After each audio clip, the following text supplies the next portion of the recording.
Hi everyone, আসসালামু আলাইকুম। ইচ্ছেডানা থেকে আমি আশুরা। আপনারা সবাই কেমন আছেন? আমি আলহামদুলিল্লাহ ভালোই আছি। তো সকাল সকাল ছিল রহমতের বৃষ্টি, এত ভালো লাগছিল সকালে এই সুন্দর বৃষ্টিটা দেখে। তারপর সকালে যেহেতু আবহাওয়াটা ঠান্ডা ছিল, তারপর কাঁঠালগুলো নষ্ট হয়ে যাচ্ছে, তো একটা খুলে নেই, যতটুকু খাওয়া হবে, বাকিটা তো বিচি বের করে নিয়ে ফেলতে হবে, তাছাড়া তো উপায় নেই, কারণ এগুলো অনেক বেশি পেকে গিয়েছে। তারপর কাঁঠালটা উঠিয়ে নিচ্ছিলাম। আর বৃষ্টি হলে হয় কি, সকালটা আমাদের অনেক দেরিতে শুরু হয়, সবাই ঘুম থেকে অনেক দেরিতে ওঠে। সকালের নাস্তাটাই দেখা যায় যে করতে করতে অনেক দেরি হয়ে যায়, 8:30 9টা বেজে যায়, এরকমও হয় আর কি। যাই হোক, কাঁঠাল একটু তুলে নিয়েছি, এটা আমার শ্বশুরাব্বু একটু ছাতু দিয়ে খেয়েছেন। তারপর আমি চা বসিয়ে দিয়েছি, এখানে চাটা করে নেব। চায়ের সাথে হয়তো পাউরুটি বা বিস্কিট কিছু একটা খাওয়া হবে।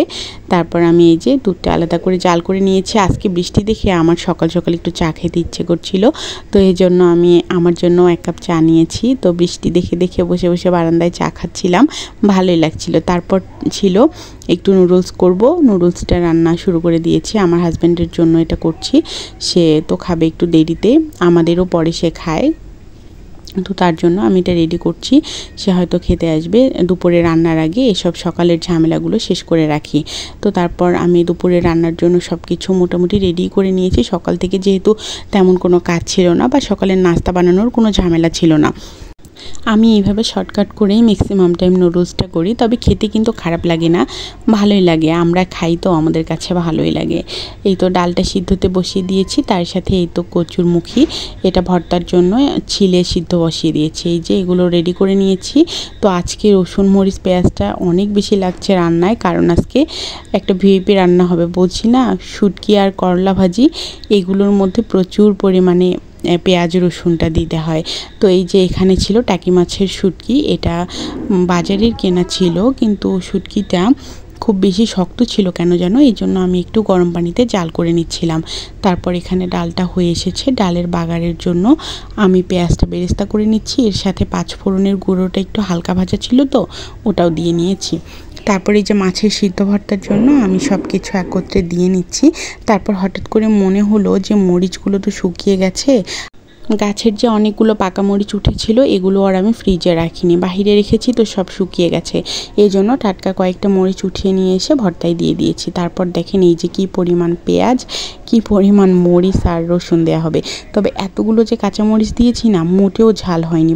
এইবার যে মরিচগুলো নিয়ে এসেছে বাজার থেকে, একদমই ঝাল ছিল না, মনে হচ্ছে একেবারেই এগুলো বাড়তি হয়নি।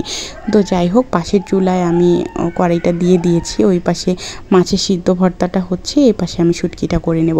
তো সিদ্ধ ভর্তার পানিটা কমে এসেছে, মাছটা উঠিয়ে নিয়ে আমি কাটা বেছে নিব।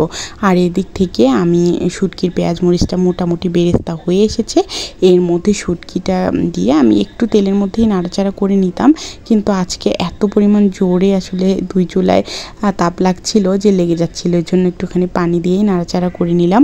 তারপর আমি এখানে খুবই সামান্য একটু আলু দেব, ভাবছিলাম যে আজকে শুধু ভুনাই খাবো, পরে ভাবলাম যে না, একটুখানি দিলে তো কিছু হবে না, হয়তো স্বাদটা ভালোই হবে, তো আলু দিলে হয়তো অন্য টেস্ট হয়, এই একটুখানি আলু দেয়া হয়েছে।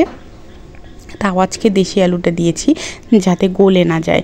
তো তারপর দেখলাম যে না, মরিচটার একেবারেই ঝাল নেই, যদিও এত মরিচ দিয়েছি, তারপর আবার একটু গুঁড়া মরিচ দিয়ে দিয়েছি। এদিকে ওটা ঢাকনা দিয়ে আমি মাছ সিদ্ধ ভর্তার জন্য কাঁটাগুলো বেছে নিচ্ছি, এগুলো বেছে আমি ভালো করে ম্যাশ করে আবার একটুখানি চুলায় ওর রসটা শুকিয়ে নেব। তারপর এদিকে আমার শাশুড়ি মা কচুর মুখিটা ভর্তা করছে, তার হাতের ভর্তা না ভীষণ মজা, যদিও সবাই বলে আমার হাতের ভর্তা মজা, কিন্তু না, তার হাতের ভর্তা অনেক বেশি মজা, তার হাতে মুড়ি মাখানোটা অনেক বেশি মজা হয়। তো আমাকে খেতে দিচ্ছিল যে লবণ হয়েছে কিনা দেখার জন্য। তারপরেই তো ফাইনালি ভর্তাটা খুবই মজা হয়েছিল। আর এইটা ভর্তাটা সচরাচর খাওয়া হয় না, কেন যেন কয়েকবার থেকে মুখি নিয়ে আসলেই 2-4টা করে রাখা হচ্ছে ভর্তা খাওয়ার জন্য, আমার কাছে ভালোই লাগে, একটু পিচ্ছিল হয়তো ভর্তাটা, ভাত বেশ মেখে খাওয়া যায়।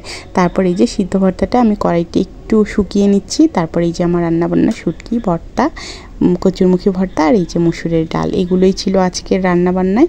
আর ভাত তো এদিকে হচ্ছেই রাইস কুকারে। তারপর অনেক দিন ধরে ভাবছি ঔষধের বক্সে অযথাই কিছু খোসা পড়ে রয়েছে, এইগুলো আজকে সব ফেলে দিব। তারপর ওগুলো করে নিয়েছি। বিকেল দিকটাতেই তো নতুন পানির কিছু মাছ এনেছিল, এগুলো পরিষ্কার করে ধুয়ে রেখে দিয়েছি।